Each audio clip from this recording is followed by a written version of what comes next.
Nacida en una poderosa línea de sangre real maldita por la endogamia, Margaret Teresa estaba condenada desde el principio.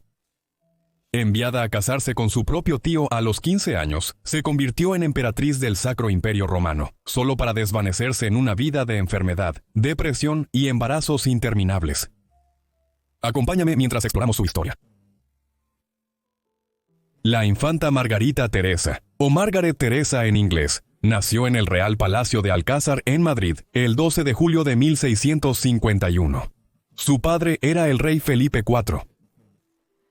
Había sido el gobernante de España desde 1621, después de ascender al trono cuando tenía solo 15 años. Felipe era conocido como Rey Planeta, lo que significa el rey del planeta. Esto se debía a que para entonces el imperio de España se extendía alrededor del mundo, cubriendo la mayor parte de América Central y del Sur, las islas más grandes del Caribe, Filipinas y Asia, y algunas pequeñas partes de la costa de África Occidental. La madre de Margarita era Mariana o María Ana de Austria, hija de Fernando III, duque de Austria y emperador del Sacro Imperio Romano. Ambos padres de ella nacieron en la poderosa Casa de Habsburgo, una dinastía que surgió de las escarpadas tierras fronterizas de Suiza y Austria en la época medieval. Con el paso de los años, los Habsburgo comenzaron a conquistar gran parte de Europa, pero no principalmente a través de guerras sangrientas, no. Bueno, habían dominado el arte del matrimonio como poder, forjando alianzas que les permitieron apoderarse de vastos imperios. A finales del siglo XV heredaron el trono español, convirtiéndose en la fuerza más imparable de Europa, una familia cuyo poder no conocía límites. Los Habsburgo no solo eran conocidos por su vasto imperio, eran infames por su peligrosa obsesión con la endogamia. Generación tras generación, se casaban dentro de su propia línea de sangre, sellando alianzas a costa de su propia salud. Esta retorcida tradición llevaría a devastadoras consecuencias genéticas, debilitando su dinastía desde dentro. Los padres de Margaret Teresa no eran solo parientes lejanos, eran mucho más cercanos de lo que deberían ser. Su padre era de la rama española de la familia, su madre del lado austriaco, pero su conexión era mucho más profunda. Porque en una impactante muestra de endogamia real, eran tío y sobrina. Los lazos de sangre inquietantemente cercanos entre los padres de Margaret tuvieron un costo. De sus 5 hijos, 3 murieron en la infancia. Solo sobrevivieron 2, Margaret y su hermano menor Carlos, conocido como Charles en inglés. Pero la supervivencia no significaba salvación. Charles era un testimonio de los horrores de la endogamia. En sus 20s estaba envejeciendo prematuramente, perdiendo el cabello y atormentado por una mandíbula grotescamente deformada. Su mente parecía marchitarse tan rápido como su cuerpo, mostrando signos de demencia temprana. Más tarde, sus contemporáneos le apodaron el hechizado, ya que muchos creían que sus problemas físicos e intelectuales eran el resultado de la brujería. De hecho, el coeficiente de consanguinidad de Margaret y Charles era grotescamente alto, con algunas estimaciones sugiriendo que estaban tan consanguíneos como los hijos nacidos de hermanos. Hasta el día de hoy, los historiadores debaten si la condición de Charles era puramente genética, el trágico resultado de siglos de endogamia descontrolada, o algo más. Margaret pudo haber tenido más suerte, pero no estuvo completamente inafectada. Aunque mucho más saludable que su hermano, ella llevaba la maldición de los Habsburgo a su manera, como veremos. Margaret fue criada en la grandiosidad del Palacio Real Alcázar, un mundo de opulencia donde cada capricho era atendido por un ejército de criadas y sirvientes. Por ejemplo, la infanta frecuentemente se daba el lujo de comer dulces y chocolates, los cuales tenía que esconder de los médicos de la corte. Sin embargo, bajo el lujo yacían las asfixiantes restricciones de la Corte de Madrid, donde cada movimiento, cada palabra, cada mirada, estaba dictada por una sumisa etiqueta real. Como princesa de la poderosa dinastía Habsburgo, recibió la mejor educación que el dinero y el poder podían proporcionar. Se le enseñaron varios idiomas, versándose en alemán para conversar mejor con sus primos Habsburgo, del lado austriaco de la familia, y aprender algo de latín, el idioma sagrado de la erudición y la Iglesia Católica Romana. Pero ninguna educación podría prepararla para el destino que la esperaba a medida que Margaret crecía. No podía ignorar la evidente brecha de edad entre sus padres. Bueno, su padre era casi 30 años mayor que su madre, pero si ese detalle la perturbaba, nunca lo mostró. Aparte de las diferencias de edad, sus padres la adoraban. Ella era su joya preciada, el único hijo verdaderamente saludable que su unión había producido, y la compartían con afecto. Con sus delicados rasgos y su espíritu vivaz, Margaret cautivó a quienes la rodeaban. Ella era su pequeño ángel, un apodo susurrado con adoración por familiares y amigos por igual. Quizás por eso, sus padres encargaron a uno de los más grandes pintores de Europa que la inmortalizara en un impresionante retrato cuando tenía solo 5 años. Un retrato que se convertiría en una de las pinturas más famosas de la historia. La pintura de Velázquez una vez fue conocida como La Familia. Hoy se llama Las Meninas, que significa las damas de honor. Este título es más adecuado porque muestra a Margaret siendo atendida por varios sirvientes que ajustan su vestido. Entre las muchas figuras capturadas en la pintura, otra se destaca, Mary Barbola, una cortesana con enanismo. En una época en la que a menudo se reducía a las personas con su condición a mero entretenimiento para la nobleza, Velázquez hizo algo radical. En lugar de simplemente retratarla como una broma, le dio profundidad, dignidad y una mirada penetrante que sugiere un mundo interior complejo. Incluso el propio Velázquez aparece en la obra maestra, un observador silencioso del mundo lujoso pero rígido de la corte española. Otras personas se ven en pinturas y espejos en Las Meninas, incluyendo a los padres de Margarita. Y esta no fue la única pintura famosa de Margarita tampoco. Velázquez pintó no menos de 5 retratos de la princesa en su juventud, inmortalizando su belleza y elegancia real.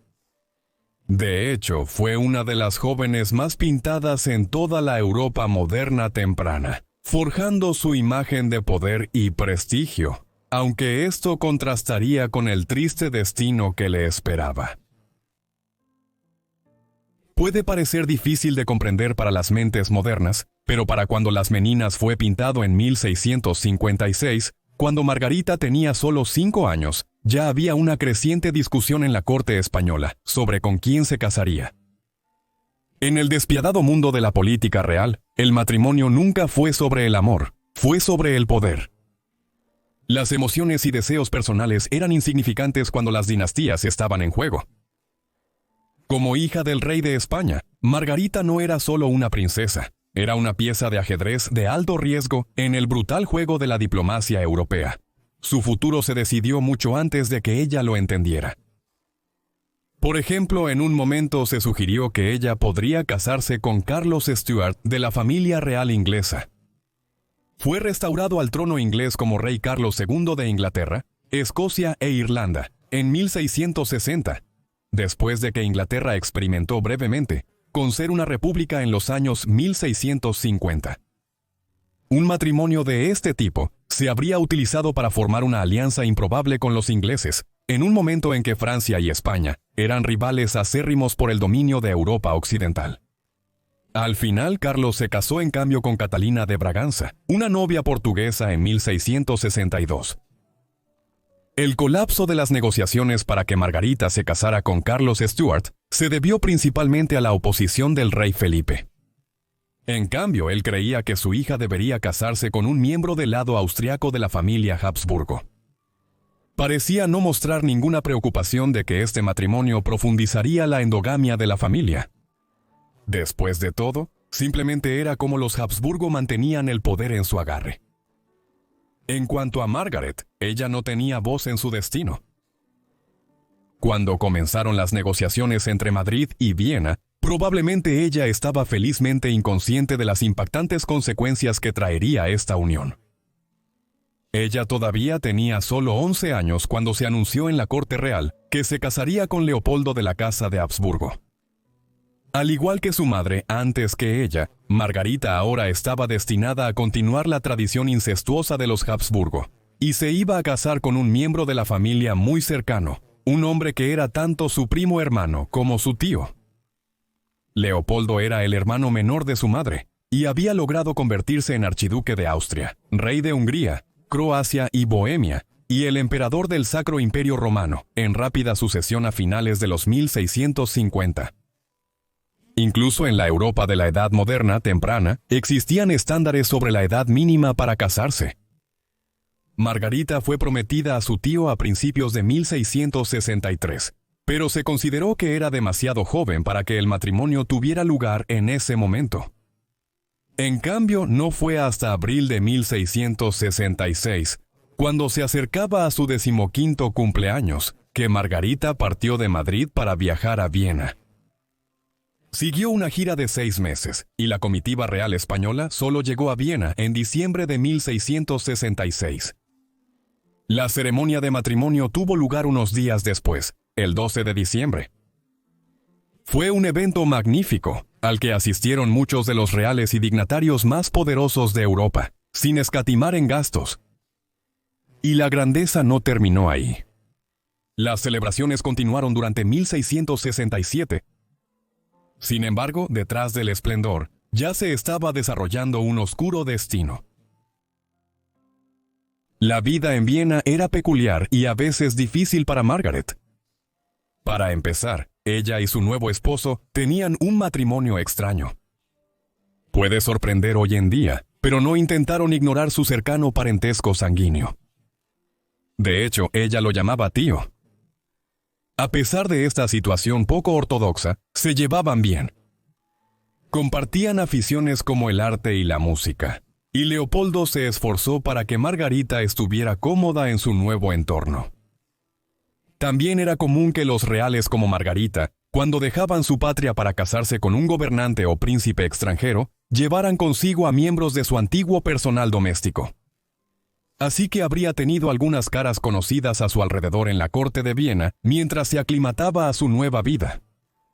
Quizás incluso había algunas de las personas que habían estado allí en Madrid cuando Velázquez estaba pintando Las Meninas muchos años antes.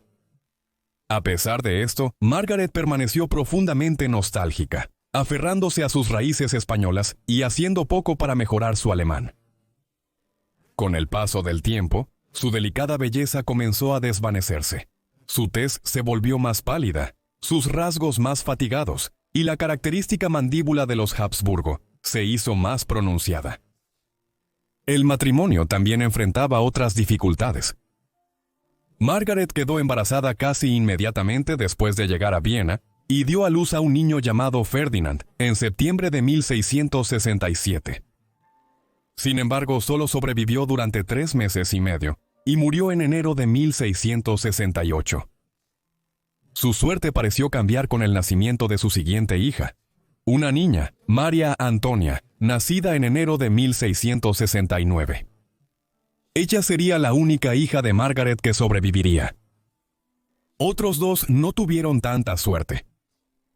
Un hijo, John Leopold, nació el 20 de febrero de 1670, pero trágicamente murió a las pocas horas.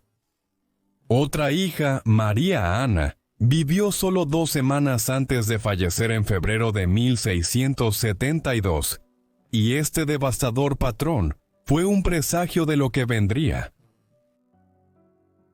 La difícil serie de embarazos de Margaret se debió en parte a sus propios problemas de salud.